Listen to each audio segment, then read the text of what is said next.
Hello guys, good morning, good afternoon, good evening. तो आज हम लोग जो है स्टेट लेजिस्लेटिव के बारे में पढ़ेंगे। ठीक है, जैसे हमने पार्लियामेंट के बारे में पढ़ा ना, हम इसलिए स्टेट लेजिस्लेटिव असेंबली के बारे में, ठीक है, आज पढ़ेंगे किस तरीके से जो है चलता है। ठीक है, ये लेजिस्लेटिव बॉडी ऑब्वियसली बात है जो रिस्पॉन्सिबल होती है लॉ मेकिंग के लिए और ओवरसी करने के लिए एग्जीक्यूटिव को, कि एग्जीक्यूटिव किस तरह से काम कर रही है, उसको रेगुलरली चेक ऑन बैलेंस, उसको उनको क्रिटिसाइज करना उनकी पॉलिसीज़ को, ठीक है, ताकि वो डिक्टेटरशिप में, और representing the people at the state level, लोगों के द्वारा चुने गए ऑब्वियस सी बात है एमएलएस और इन इंडिया। और इट्स स्ट्रक्चर, पावर और फंक्शन जो है ना वो कॉन्स्टिट्यूशन ऑफ इंडिया में आउटलाइन है, जो हम लोग आगे चल के डिस्कस करेंगे। ठीक है, तो स्टेट लेजिस्लेटिव के बारे में आज हम लोग पढ़ेंगे, क्या फंक्शन है, किस तरह का कंपोजिशन है, किस तरह इलेक्शंस होते हैं, ये सारी चीज़ें पढ़ेंगे।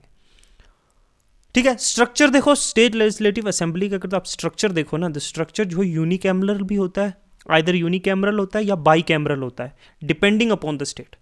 देखो मोस्ट ऑफ दी जो स्टेट्स है ना, वहाँ सिर्फ सिंगल लेजिस्लेटिव बॉडी है। ठीक है, जो लेजिस्लेटिव असेंबली है, जिसको विधानसभा भी कहते हैं। ठीक है, वहीं पे जो है कुछ स्टेटों में बाई कैमरल भी है, मतलब टू हाउसेज हैं, एक अपर एक लोअर। ठीक है, जैसे उत्तर प्रदेश, महाराष्ट्र जो है, बिहार, कर्नाटका, आंध्र प्रदेश और तेलंगाना में जो है टू हाउसेज है। एक लेजिस्लेटिव असेंबली, विधानसभा, जिसको लोअर हाउस कहते हैं, जहाँ लोग डायरेक्टली जो है इलेक्ट होकर आते हैं, और दूसरी है लेजिस्लेटिव काउंसिल, जिसको विधान परिषद भी कहते हैं, अपर हाउस। ओके, तो कंपोजिशन क्या है, composition of the state legislative. देखो जो लेजिस्लेटिव असेंबली है ना, वो इलेक्टेड बॉडी होती है, और प्राइमरली जो है लेजिस्लेटिव हाउस है ऑल स्टेट्स का, सभी स्टेट्स में होती ही होती है प्राइमरी जो लेजिस्लेटिव हाउस है। यहाँ मेंबर जो क्या होते हैं, एमएलएस, ठीक है, वो इलेक्टेड होते हैं थ्रू इलेक्शन, जो है स्टेट में लोगों के द्वारा इलेक्ट होते हैं। किसके द्वारा? पीपल्स के द्वारा डायरेक्टली इलेक्टेड होते हैं, जैसे member of parliament directly elected होते हैं सेंटर में। तो ये जो है ना, द नंबर ऑफ एमएलएस जो है वो हर स्टेट में वेरी करते हैं, डिपेंड करता है पॉपुलेशन और बहुत सारे दूसरे फैक्टर्स भी हैं। ओके, अब देखो जो कॉन्स्टिट्यूशन ने प्रिस्क्राइब किया कि मिनिमम 60 मेंबर होने चाहिए किसी लेजिस्लेटिव असेंबली में, उससे कम नहीं। उससे कम अगर पॉपुलेशन के बेस पे हो रहा है तो वो यूनियन टेरिटरी है उसमें, क्योंकि पॉपुलेशन कम है तो लेजिस्लेटिव असेंबली नहीं बन सकती। और मैक्सिमम 500 मेंबर्स, कितने? 60 से 500 मेंबर मैक्सिमम। तो हाउएवर स्मॉलर स्टेट जैसे सिक्किम है, मिजोरम है, वहां पे 60 से कम भी हैं, 60 से भी कम जो है मेंबर्स हैं। ओके, ये कंपोजिशन थी। की फीचर देखो, टर्म 5 ईयर का होता है अनलेस के अर्लियर डिसॉल्व हो जाए। ठीक है, अगर नो कॉन्फिडेंस या लूज कर दे कॉन्फिडेंस गवर्नमेंट, तो उससे सरकार गिर जाए, तो उससे पहले भी हो सकता है। हेड कौन करता है सेशंस को? स्पीकर। यहाँ पे भी लेजिस्लेटिव असेंबली में स्पीकर होता है। पावर्स, तो ये क्या करती है? लॉ बनाती है स्टेट लिस्ट पे और कंकरेंट लिस्ट पे, जो सब्जेक्टेड टू क्या है? Parliamentary law. Okay, in case of conflict, तो पार्लियामेंट्री लॉ जो है यूनियन कंकरेंट लिस्ट से ऊपर होते हैं, कि अगर कोई कन्फ्लिक्ट हो जाए, वैसे स्टेट लिस्ट और कंकरेंट लिस्ट पर ये लोग कानून बनाते हैं अपनी टेरिटरीज के लिए, जो स्टेट की टेरिटरी है। ठीक है, कंट्रोल करते हैं स्टेट बजट, फाइनेंसिस, ओवरसी करते हैं कैसे एग्जीक्यूट करने, एग्जीक्यूशन होगा इन सब चीज़ों का, कैसे लॉ बनेंगे, डिबेट डिस्कशंस होती हैं लेजिस्लेटिव असेंबली में, ओवरऑल जो एडमिनिस्ट्रेशन है वो देखती है। ठीक है, अब लेजिस्लेटिव काउंसिल जहाँ जहाँ पे देखो, ये एक परमानेंट बॉडी होती है, एग्जिस्ट करती है ओनली कुछ स्टेट्स में, जो हमने ऊपर बताया, जैसे आंध्रा का, तेलंगाना का, महाराष्ट्र का, कर्नाटका का, यूपी का एग्जाम्पल लिया हम लोगों ने। तो यहाँ इलेक्टेड और नॉमिनेटेड मेंबर बहुत होते हैं थ्रू वेरियस मेथड। जैसे 1/3 मेंबर जो हैं वो लोकल बॉडी से आते हैं। ठीक है, 1/3 मेंबर जो है वो बाई एमएलए जो उन्हें इलेक्ट करते हैं। ठीक है, 112 मेंबर जो हैं वो टीचर्स होते हैं इन स्टेट्स, और 112 जो है ग्रेजुएट्स इन द स्टेट।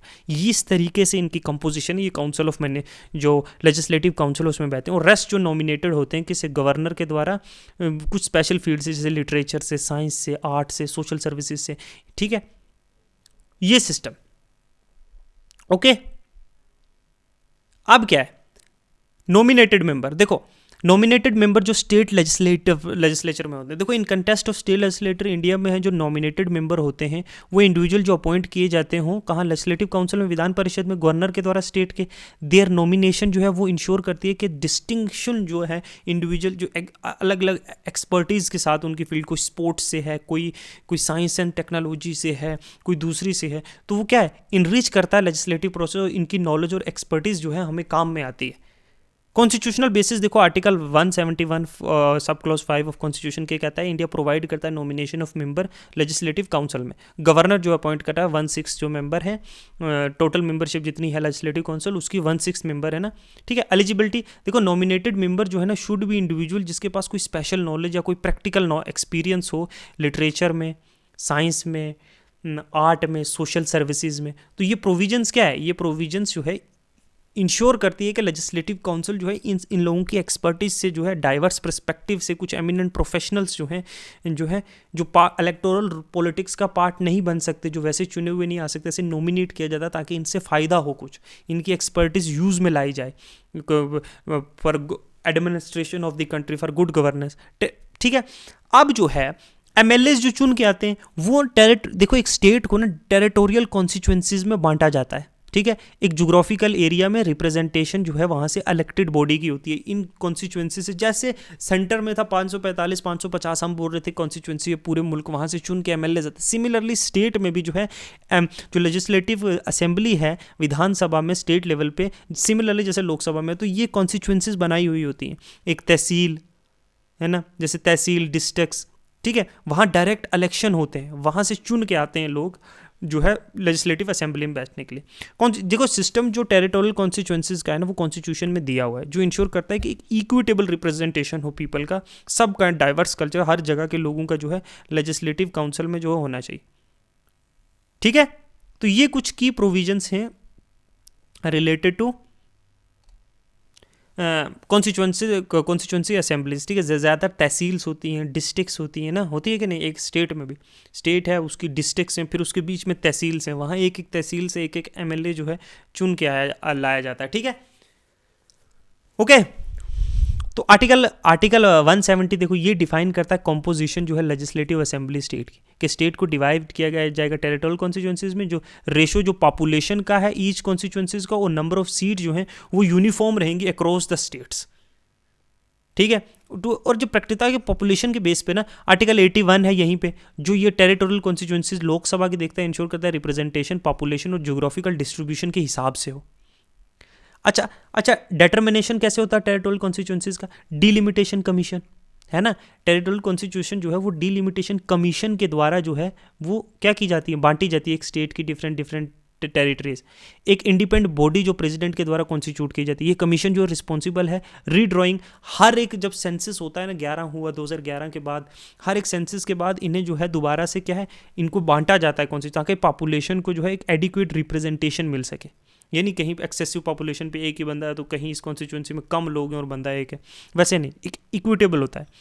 अच्छा प्रिंसिपल ऑफ डीलिमिटेशन देखो यहाँ पे है ना, इक्वल रिप्रेजेंटेशन मतलब इंश्योर करता है कि यूनिफॉर्म हो पॉपुलेशन टू रिप्रेजेंटेटिव रेशो, कितनी पॉपुलेशन पे कितना है।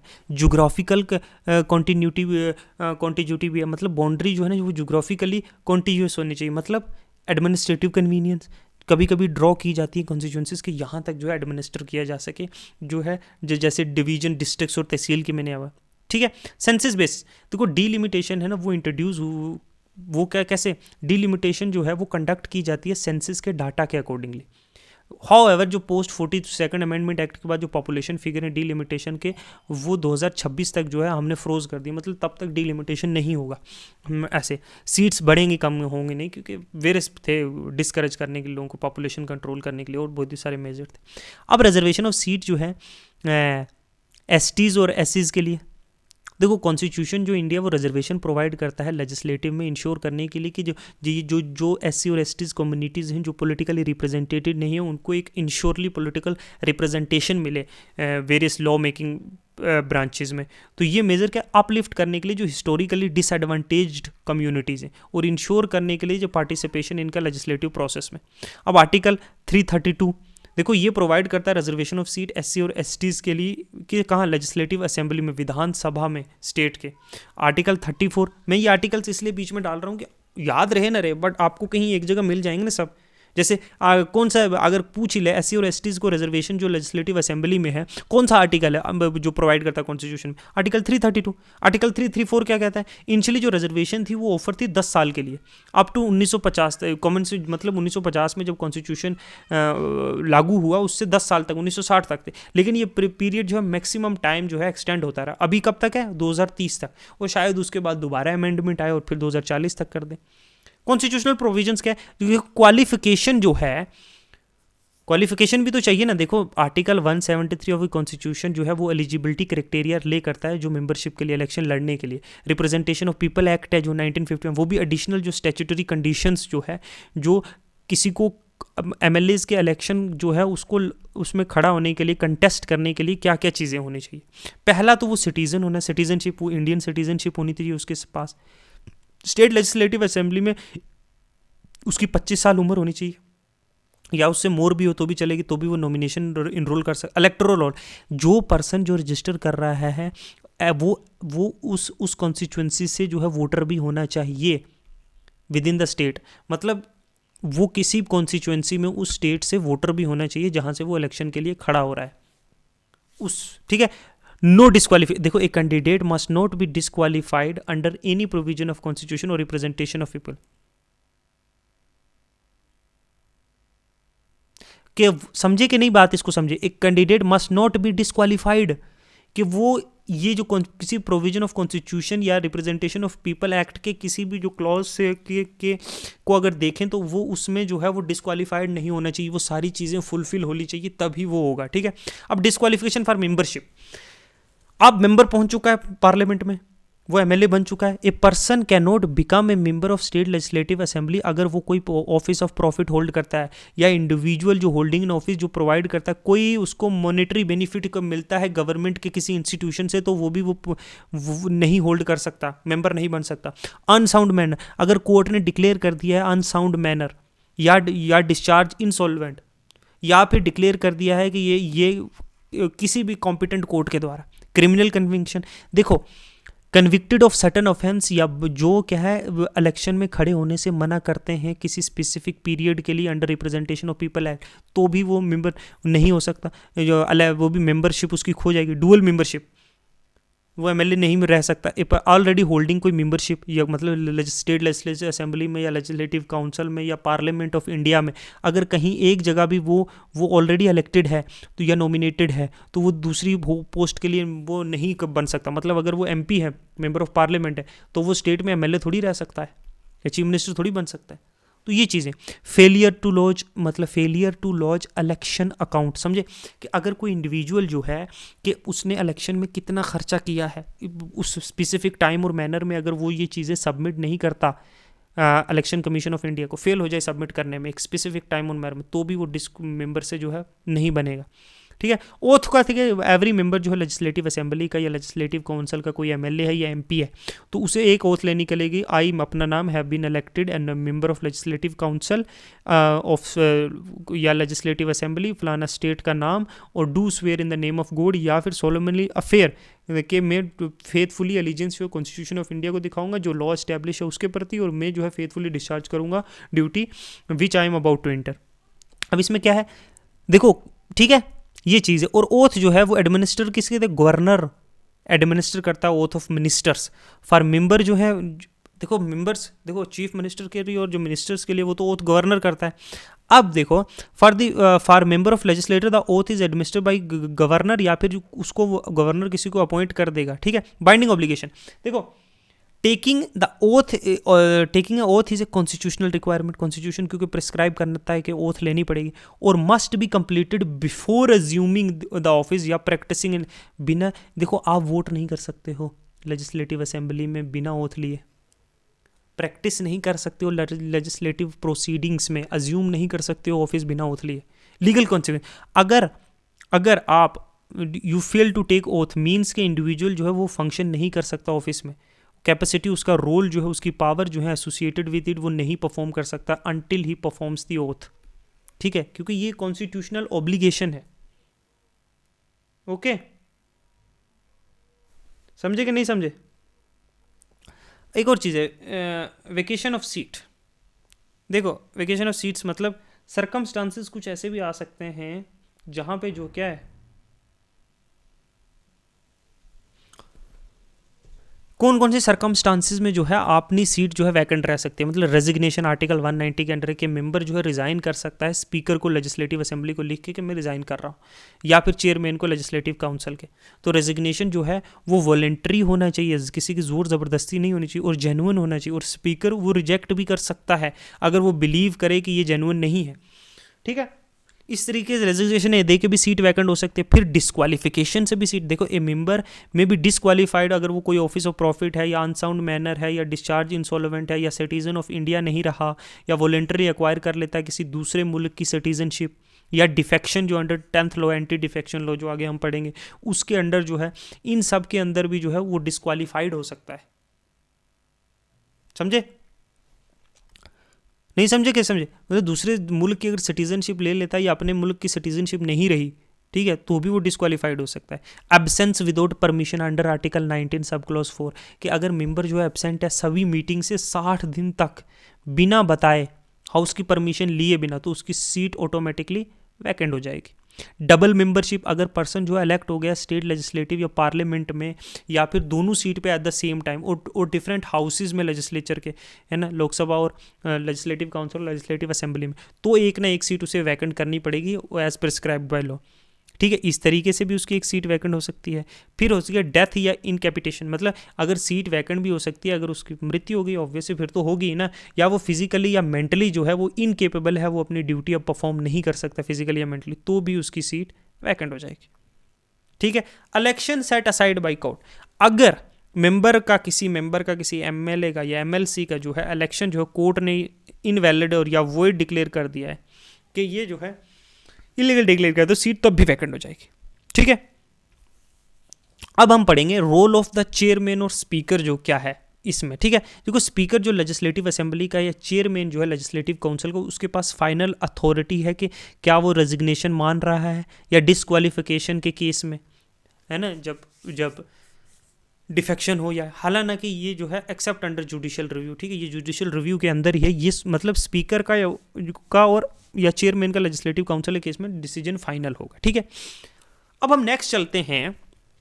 ये हमने सारी चीज़ें इन शॉर्ट बड़ी फास्ट देख के आ गए। ठीक है, क्योंकि जो जो चीज़ें थी मैंने आपको बता दी। अब लेजिस्लेटिव असेंबली जो विधानसभा, वहाँ एक स्पीकर होता है। स्पीकर कौन है?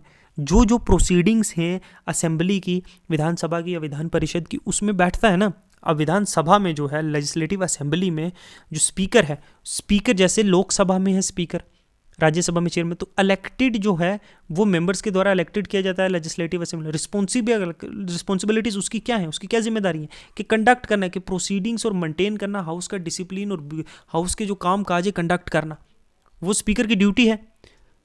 सिमिलर ड्यूटीज होती हैं, जैसे एक सेंटर में स्पीकर की ड्यूटी होती है लोकसभा के केस में, यहाँ लेजिस्लेटिव, यहाँ भी एक डिप्टी स्पीकर होता है जो असिस्ट करता है स्पीकर को या proceeding over the house in, या फिर जब वो स्पीकर नहीं होता है तो ये जो है हाउस में जो है बैठता है और हाउस के काम करता है। Also elected by the man, ये भी elected member of legislative assembly होते हैं। अब लेजिस्लेटिव काउंसिल के केस में भी जो है चेयरमैन जो है, लेजिस्लेटिव काउंसिल के केस में अब क्या है, स्पीकर नहीं होता, चेयरमैन होता है। ये चेयरमैन जो है लेजिस्लेटिव काउंसिल में बैठता है अगर उस स्टेट में लेजिस्लेटिव काउंसिल है। ये भी लेजिस्लेटिव काउंसिल के मेंबर्स के द्वारा इलेक्ट किया जाता है। डिप्टी चेयरमैन भी होता है जो या तो उसे असिस्ट करता है, जब वो नहीं होता चेयरमैन तो डिप्टी चेयरमैन उसके एब्सेंस में बैठता है। ये भी काउंसिल के द्वारा मेंबर ऑफ काउंसिल नॉमिनेट करते हैं, इसको इलेक्ट करते हैं ना।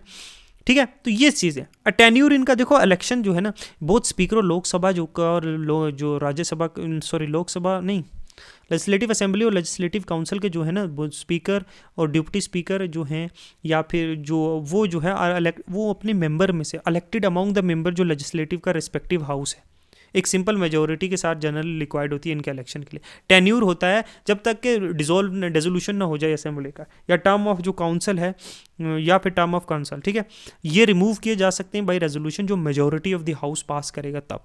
ये हमने डिटेल में पढ़ा था पार्लियामेंट के केस में। रोल और रिस्पॉन्सिबिलिटीज़ जो हैं स्पीकर या चेयरमैन की, मैंने दोनों की यहाँ इंक्लूड किया। मेंटेन करना ऑर्डर, मतलब इंश्योर करना कि एक स्मूथ कंडक्ट हो रहा है हाउस की प्रोसीडिंग्स का। डिसाइड करना क्या पॉइंट ऑफ ऑर्डर होगा आज, या अथॉरिटी टू डिसाइड जो प्रोसीजर, कोई डिस्प्यूट चल रहा है हाउस में। कास्टिंग वोट, अगर टाई हो गया, मैंने आपको टाई का केस बताया था कि इसमें यस इतने हैं, नो भी इतने बराबर के ही हैं, मतलब तो उसके केस में क्या है, टाई ब्रेकर वोट डालेगा। एंटी डिफेक्शन के केस में जो 10th शेड्यूल के अंदर हम आगे पढ़ेंगे, उसके केस में जो स्पीकर जो है फाइनल अथॉरिटी है डिसाइड करने।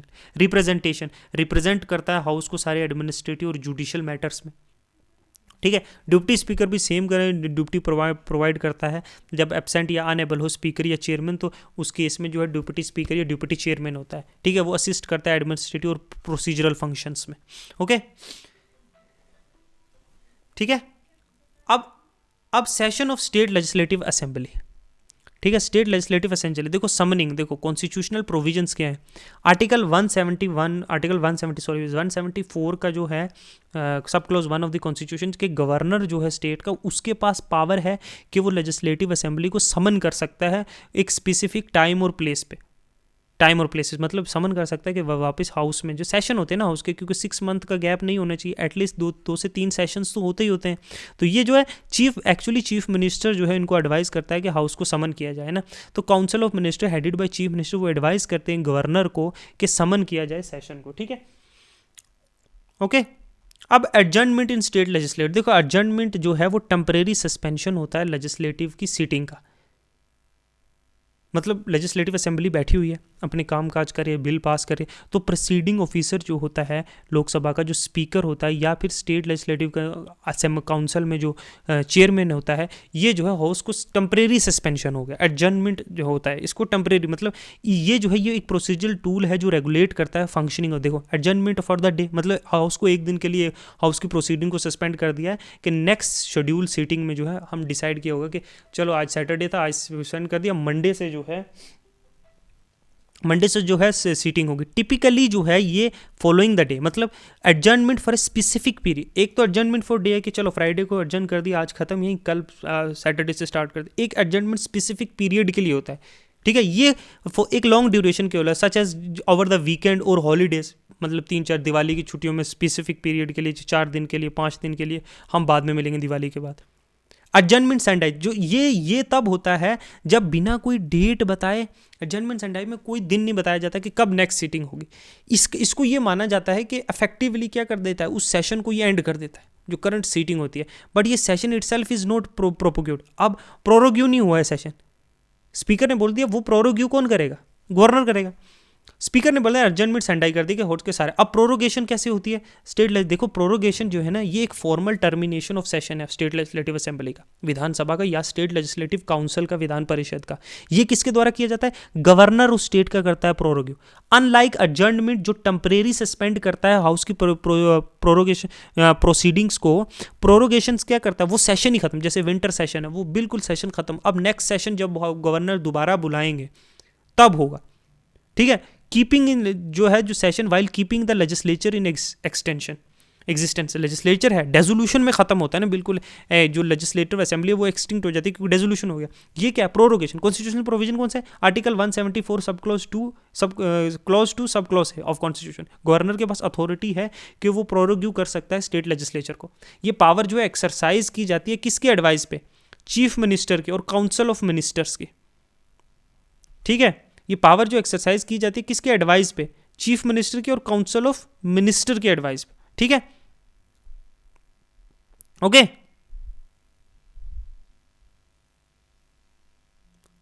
अब डेजोल्यूशन ऑफ स्टेट लेजिस्लेचर, देखो डेजोल्यूशन जो है स्टेट डेजोल्यूशन जो है रेफर करता है termination of the tenure of legislative assembly. मतलब ये क्या करता है, असेंबली जो असेंबली की वेरी एग्जिस्टेंस जो है ख़त्म हो जाती है।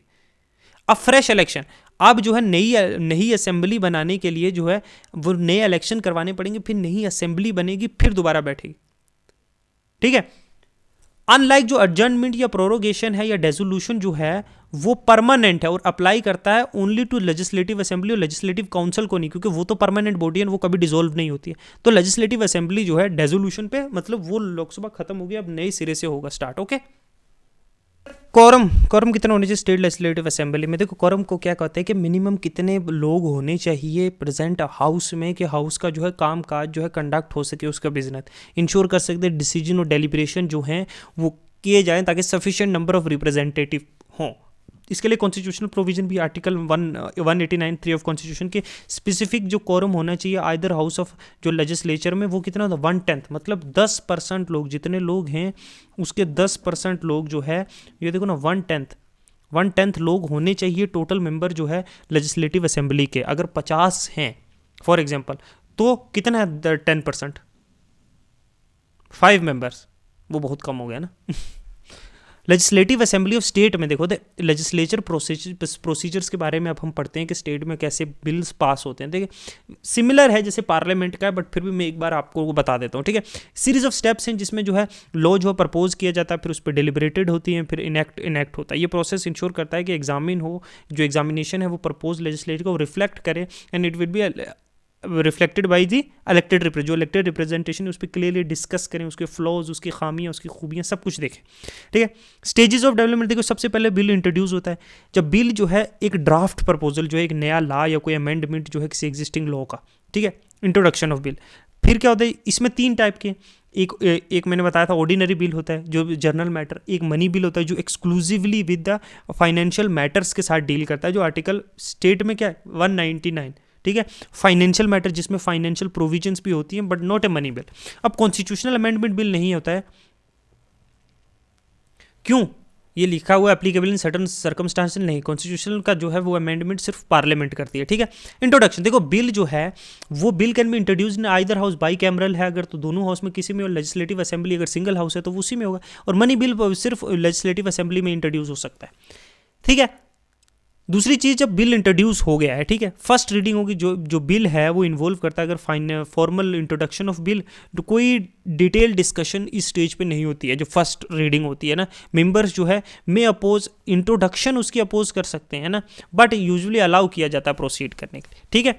अब सेकंड जो स्टेज है ना, वो सबसे क्रूशल है, सेकंड रीडिंग जिसमें होती है, उसमें जनरल डिस्कशन होती है, बिल्स पे, बिल के जो है डिबेट होती है, प्रिंसिपल्स एंड ऑब्जेक्टिव बिल का क्या है, बिल के कौन कौन सी क्लॉज बाय क्लॉज डिस्कशन होती है, और बिल में भी रेफर्ड, फिर यहाँ से बिल एक सेलेक्ट कमेटी को रेफर कर दिया जाएगा या स्टैंडिंग कमेटी को, जो डिटेल में एग्जामिन करेगी बिल को, ठीक है। बिल की क्लॉज बाय क्लॉज, उसकी खूबियाँ खामियाँ, रिकमेंडेशंस दे सकती है हाउस को, तो क्लॉज बाय क्लॉज जो है कंसिडरेशन होती है बिल की। अब जो है हाउस डिस्कस करता है ईच क्लॉज को, उसके बिल को अमेंडमेंट के लिए प्रपोज करता है अगर कोई है, या फिर और प्रपोज करता है और वोट अपॉन करता है, क्लोज बाय क्लोज वोटिंग भी होती है, ठीक है। थर्ड रीडिंग देखो, इस स्टेज पे ना हाउस की डिबेट जो है ना, डिबेटेड और फाइनल ड्राफ्ट बिल का तैयार हो चुका है, इंक्लूडिंग सारी अमेंडमेंट्स अगर कोई हुई हैं तो वो भी हो चुकी हैं, और बिल को जो है अब पास करने के लिए वोट पे डाल दिया जाता है। सिंपल जो मेजोरिटी ऑफ द हाउस जो प्रेजेंट है और वोटिंग है वो रिक्वायर्ड होती है फॉर मोस्ट बिल्स, जो ऑर्डिनरी बिल्स होते हैं ना। अब transmission to the other house, अब जो है आफ्टर पासिंग जो है वन हाउस जो है, तो बिल जो है अब दूसरे हाउस में भेजा जाता है, वहाँ सेम प्रोसीजर शुरू होता है, सेकंड हाउस में सिमिलर स्टेट अप्रूवल हो जाता है विदाउट अमेंडमेंट, या रिटर्न कर दिया जाता है। अगर पास कर दिया बिना अमेंडमेंट के तो ठीक है, अगर वो अमेंडमेंट के रिकन्सिडर करो, कुछ अमेंडमेंट दूसरा हाउस डालेगा, वो जो है कि ये अमेंडमेंट इस बिल में करो, वापस भेजेगा लोअर हाउस को या अपर हाउस को जिसमें बिल इंट्रोड्यूस हुआ है पहले, ठीक है। यहाँ पे वो देखेंगे क्लोज बाय क्लोज, अगर तो इस हाउस को इस बिल के ये जो अमेंडमेंट्स जो दूसरे हाउस ने किए ये तो अगर वो मान गया ये हाउस तो ठीक है, नहीं अगर रिजेक्ट कर देता है तो डेड लॉ का राइज होता है उस ठीक है। अब जो डेड लॉक हो जाता है, फिर तो वो आप बोलते हो ना कि डुअल वो जॉइंट सीटिंग वो ठीक। अब रेजोल्यूशन ऑफ डेड लॉक देखो, मनी बिल में लेजिस्लेटिव काउंसिल के पास जो इफ प्रेजेंट ओनली कैन सिर्फ रिकमेंडेशन कर सकती है मनी बिल के केस में, तो लेजिस्लेटिव असेंबली एक्सेप्ट या रिजेक्ट कर सकती है बिल को। अगर कोई एक्शन नहीं लिया 14 दिन में तो बिल जो है पास हो जाता है। ये हमने ऐसे पार्लियामेंट के केस में भी पढ़ा था। लेकिन ऑर्डिनरी बिल के केस में जो है ना, अगर काउंसिल जो है रिजेक्ट कर देती है बिल को या नहीं एक्ट करती स्पेसिफिक टाइम में, तो असेंबली की जो है ना, असेंबली में prevail after a joint sitting if applicable, क्योंकि ज़्यादा पास ही करेगी, क्योंकि असेंबली जॉइंट सीटिंग में भी जो है लेजिस्लेटिव असेंबली में ज़्यादा मेंबर होते हैं, लेजिस्लेटिव काउंसिल के तो हो ही जाता है। अब पास होके कहाँ गया बिल? दोनों हाउस के गवर्नर के पास। After passing the both houses, तो गवर्नर जो है, जो असेंबली है जो यूनिकैमरल है वो यूनिकैमरल है, बाई कैमरल है, जो भी है ना, तो वो बिल कहाँ गया? गवर्नर के पास। अब गवर्नर के पास चांस है वो एसेंट दे सकता है और लॉ बन जाएगा, सेम जैसे प्रेसिडेंट है। विद होल्ड कर सकता है एसेट और बिल जो है रिजेक्ट हो जाएगा, ठीक है। या रिजर्व कर सकता है बिल किसके लिए, प्रेसिडेंट की कंसिडरेशन के लिए, हमने गवर्नर के चैप्टर में पढ़ा। इफ द बिल कंट्रोवर्शियल है या कोई कंट्राडिक्ट कर रहा है किसी कॉन्स्टिट्यूशनल प्रोविजंस के खिलाफ है तो वो रिजर्वेशन बिल की कंफर्म, अगर बिल को जो है गवर्नर के लिए रिजर्व कर दिया तो गवर्नर का रोल यहाँ खत्म हो जाता है, ठीक है। या रिटर्न कर सकता है लेजिस्लेटर में कंसीडर द बिल, अगर दोबारा पास कर दिया तो गवर्नर को जो है सस्पेंसिव वीटो के अंदर दोबारा जो है असेंट देना ही पड़ता है, ठीक है। प्रेसिडेंट असेंट इफ रिक्वायर्ड, देखो बिल रिजर्व किया जाता है, बिल जो है वो रिजर्व किया जाता है, गवर्नर रिजर्व कर देता है प्रेसिडेंट के लिए। अब प्रेसिडेंट के पास ही फाइनल अप्रूवल, अब प्रेसिडेंट अगर रिकंसिडरेशन के लिए भेजेगा भी लेजिस्लेटिव असेंबली को, असेंबली दोबारा जो है अमेंड करके या विदाउट अमेंडमेंट दोबारा प्रेसिडेंट को भेजेगी, फिर जो है दोबारा सीधा डायरेक्ट प्रेसिडेंट को ही भेजेगी, फिर बीच में गवर्नर नहीं आता है, ठीक है। गवर्नर का रोल वहीं खत्म हो जाता है जब बिल को प्रेसिडेंट की असेंट के लिए गवर्नर भेज देता है, ठीक है। तो ये प्रोसीजर है सारे, ठीक है। तो ये हम तो है लेजिस्लेटिव असेंबली को जो है हम लोगों ने लेजिस्लेटिव असेंबली को जो है हमने थोड़े एक डिटेल वाइज मैनर करने की कोशिश की, ओके। दो मैंने थोड़ा फास्ट इसलिए कराया क्योंकि similar to most of the cases जो पार्लियामेंट से जो है मिलते जुलते हैं, अगर हमने पीछे तुमने अगर पार्लियामेंट का चैप्टर डिटेल वाइज पढ़ा है तो आपको यहाँ दिक्कत नहीं आएगी। फिर भी अगर कोई दिक्कत आ रही है तो आप मुझे नीचे कॉमेंट में बताओगे, मैं उसका एक एक का आंसर दे सकता हूँ, ठीक है। क्या है कोई अगर कोई चीज़ मिस आउट भी हो गई है तो भी आप मुझे नीचे लिख सकते हो कि तो आपने सर ये चीज़ें छोड़ दी हैं, आप हमें ये भी एक्सप्लेन कीजिए, तो I will do it, okay. इतना ही रखते हैं आज के लिए, और नेक्स्ट करेंगे हम लोग, लेजिस्लेटिव असेंबली हो गया ना, तो नेक्स्ट करेंगे हम हाई कोर्ट के बारे में करेंगे, ठीक है। तो नेक्स्ट चैप्टर में मिलते हैं, तब तक थैंक यू, गुड बाय।